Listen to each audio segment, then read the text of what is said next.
आप दिखा रहे हैं तो ये कहीं ना कहीं 65-70 के आसपास जा सकती है। अब मुझे इस समय याद नहीं है कि पिछली बार विधानसभा सीटों पर जब चुनाव हुए थे पिछले, अखुजी अगर ये 60% हो गई तो फिर क्या उम्मीद करते हैं आप? आपके आकलन के हिसाब से ठीक बैठेगा आंकड़ा या कुछ और ही सोचा है? और ये मैं इसलिए अनुराग का सवाल वैलिड हो जाता है क्योंकि एंटी इनकम्बेंसी कांग्रेस जो आम आदमी पार्टी है इस बार, क्योंकि 10-12 साल से सत्ता पर काबिज है और बीजेपी 27 सालों से लगभग 25 से 27 सालों से सत्ता से दूर है और कांग्रेस का भी स्वाद जो है वो दिल्ली की जनता चख चुकी है। तो क्या लग रहा है अगर ये वोटिंग परसेंटेज शानदार और बढ़ रहा है तो ये किस ओर इशारा कर रहा है? क्या गणित कह रहा है? देखिए, सामान्य गणित में तो आप वो कह सकते हैं कि एंटी इनकम्बेंसी वाली बात आती है, लेकिन ऐसा होता अब नहीं दिख रहा है। अब स्थितियां अलग अलग किस्म की हर चुनाव में अलग देखने को हमें मिली है।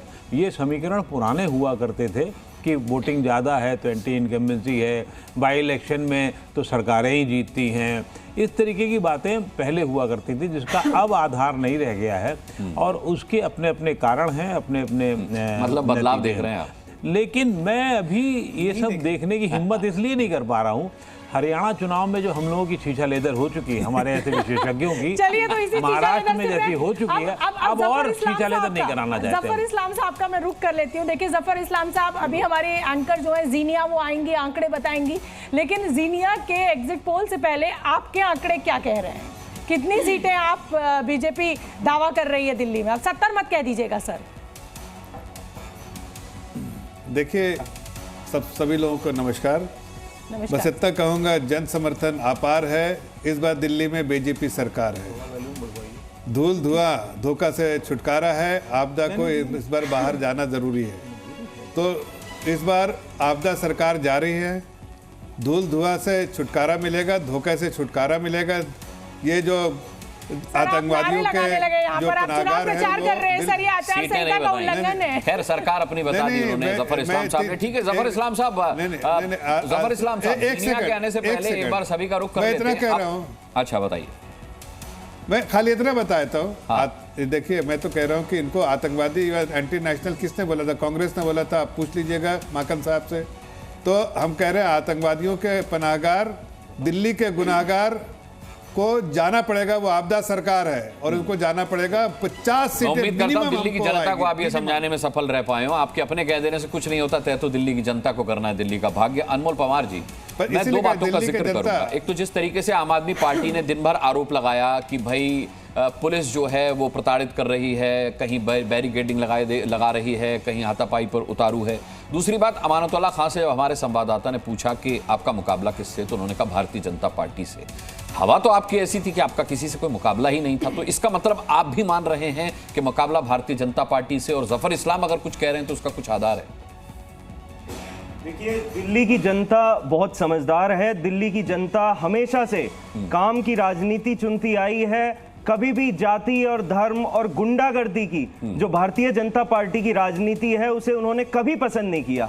और हम देख सकते हैं, साफ साफ संकेत है अनुराग जी, जिस तरह से इलेक्शन कमीशन दिल्ली पुलिस का दुरुपयोग करके उनके साथ मिलके कहीं पैसे बांटे जा रहे हैं, जंगपुरा में पैसे बांटे जा रहे हैं, नई दिल्ली में हाथों पे उनके इंक लगाई जा रही है वोटर्स के। और ये देखिए, तो क्या कहेंगे? ये देखिए, ओपी शर्मा जो है इनके विधायक हैं, देखिए आप ये क्या कह रहे हैं। ये वहां पे वोटर्स को कह रहे हैं कि भाई इन्हें ठोको।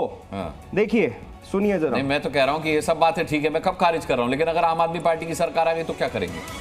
फिर क्या कहेंगे इन आरोप पे?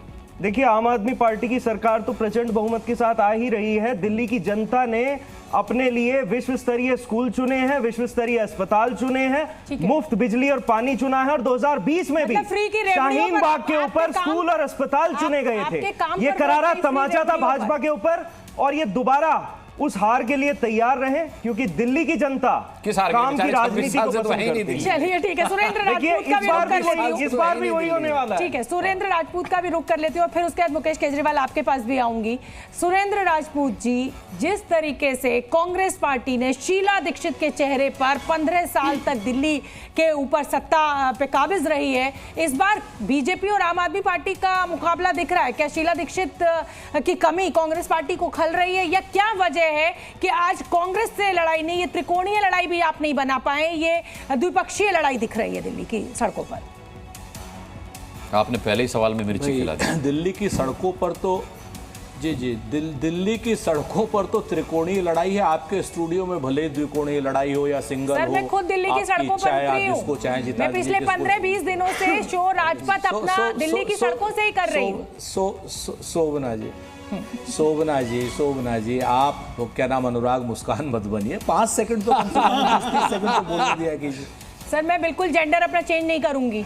मैं बिल्कुल खुश हूँ शोभना यादव बनकर। चलिए राजपूत जी, कुछ शेरो शायरी भी सुनाइएगा। और सुन जी, और अनुराग के लिए जीनिया को रहने दीजिए, अच्छी बात है। अनुराग भाई नकली चीजों में मुझे आपसे सवाल करके ज्यादा खुशी मिलेगी सर।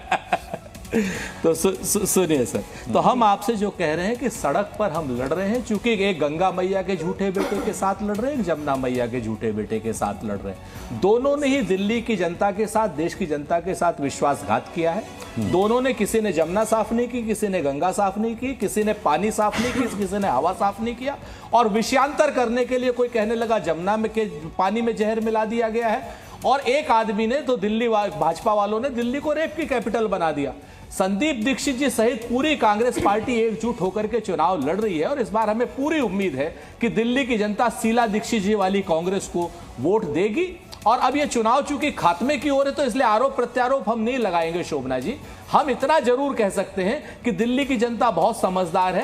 अब आरोप प्रत्यारोपों से बाहर आकर के रामकृपाल सिंह जी हैं, बाकी सब लोग जो क्या नाम पत्रकार हैं, विश्लेषक हैं, आप जैसे लोग हैं, वो लोग ज्यादा बताएं तो बेहतर है। हम लोग तो सब अपने अपने दावे करेंगे ही। हम तो चुनाव को, जो भी लोग सोचते हैं चुनाव द्विकोणीय है, वो या तो नशे में बता देती हूँ सुरेंद्र जी, और या फकीर। छोटी सी बात बता देती हूँ कि जब मैं दिल्ली के अलग अलग इलाकों में पहुंच रही थी, तो हर व्यक्ति, ये आपके लिए अच्छी बात है, शीला दीक्षित को याद कर रहा है। दिल्ली में जिस तरीके से चाहे कूड़ा करकट का मुद्दा हो, चाहे सड़कों का मुद्दा हो, हर आदमी शीला दीक्षित को आज याद कर रहा है। और सवाल यह है कि वो विकल्प आप दे नहीं पाए दिल्ली की जनता को, ऐसा क्यों? नहीं, अब ये तो अब विकल्प भाई ऐसा है ना अनुराग भाई, आप आ जाइए पॉलिटिक्स में तो आपको हम रख लेंगे आगे। आपको संदीप दीक्षित विकल्प नहीं दिख रहे, मैं जाऊं वही अच्छा हूं सर। यादव विकल्प नहीं दिख रहे हैं, अजय माकन आपको अजय माकन विकल्प नहीं दिख रहे हैं। हमारी जो लीडरशिप है, आप जिम्मेवारी से बता दीजिए। आपने पहले कभी नहीं लिया, आपने कहा विधायक दल तय करेगा। जब मैं आपसे पूछता तो ताल ठोक की डिबेट में कि कौन होगा मुख्यमंत्री का चेहरा, तो आपने कभी नहीं बताया।